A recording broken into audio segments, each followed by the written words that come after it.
নিজের মূল্য বাড়াবেন কিভাবে? নিজের মূল্য বাড়াবেন যেভাবে, তা হচ্ছে নাম্বার 1, যারা আপনাকে মূল্যায়ন করে না তাদের কাছ থেকে অনেকটা দূরত্ব বজায় রাখুন। 2 নাম্বার, বিনা প্রয়োজনে কাউকে সাহায্য বা পরামর্শ দেওয়ার চেষ্টা কখনো কোনোভাবে কোনো মতেই করবেন না। 2 নাম্বারটা খুব ইম্পর্টেন্ট, সেটা হচ্ছে বিনা প্রয়োজনে কাউকে সাহায্য বা পরামর্শ দেওয়ার বৃথার চেষ্টা কখনো করবেন না। নাম্বার 3, প্রয়োজনের বাইরে অতিরিক্ত কথা বলা থেকে নিজেকে বিরত রাখুন। প্রয়োজনের বাইরে কথা বলা থেকে নিজেকে 100% বিরত রাখুন।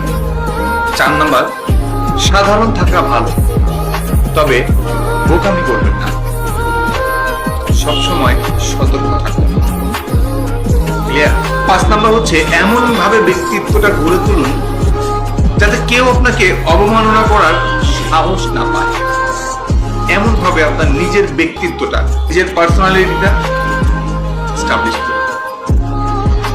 এবং লাস্ট নাম্বার 6, নিজের সীমাবদ্ধতা এবং অক্ষমতাগুলো সম্পর্কে সচেতন থাকুন। নিজের সীমাবদ্ধতা মানে আপনার ভেতরে কিছু সীমাবদ্ধতা অবশ্যই আছে, অবভিয়াসলি আছে, এবং আপনার ভিতরে কিছু অক্ষমতা আছে। সক্ষমতাগুলো সম্পর্কে সচেতন থাকুন এবং সেগুলো উন্নত করার জন্য ব্যাপকভাবে চেষ্টা করুন, ব্যাপকভাবে কাজ করুন। তাহলে দেখবেন নিজের মূল্য ধাপ ধাপ করে বাড়িয়ে যাবে।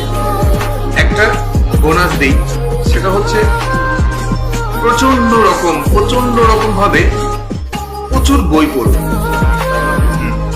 আপনার যে বই ভালো লাগে, গঠনমূলক যে সকল বইগুলো ভালো লাগে সেই বইগুলো দেখবেন আপনার মূল্য অটোমেটিক্যালি বেড়ে যাবে। কথাগুলো সংগৃহীত ছিল।